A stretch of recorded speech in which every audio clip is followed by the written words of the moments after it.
Ireland, the body of a man from over 2,300 years ago shows that he had a type of hair gel in.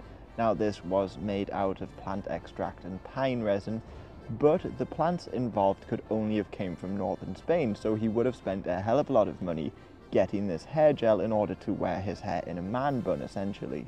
Meanwhile, over in Denmark, a bog body shows that women there used to wear a sort of intricate braid down the middle of their hair.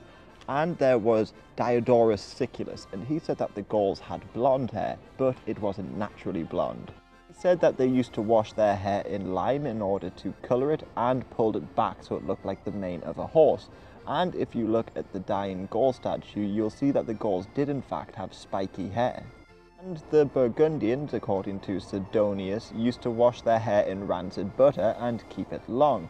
But he wasn't necessarily the biggest fan of the Burgundians because he said that they stank of garlic and they had a huge structure but apparently a wry face. Over to the east there were apparently a lot of red-headed people amongst the Scythians, and according to Herodotus they used to shave the sides of their heads so as to leave tufts in the middle and let that grow long. So they essentially had a mohawk. And on red hair, it seems to have been far more prevalent in ancient Europe than what it is today. For instance, there was Tertullian. Now, he was angry at Roman women for dyeing their hair red. In his words, the Roman women were ashamed even of our own nation, and their procreation did not assign them to Germany or Gaul. Thus, they transferred their hair and made it flame-coloured. Here in Germany, the Swabi tribe used to tie their hair into an elaborate knot, the Swabian knot. Now, artwork and bodies depict this as being quite a big knot, either at the side or the front of their head.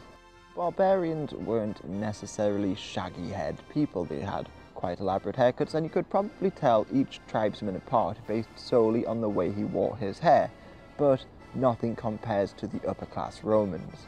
They had a lot of tools at their disposals. For instance, they had curling irons that could just be heated over the fire, but also animal fat and beechwood ashes. Now that made your hair red.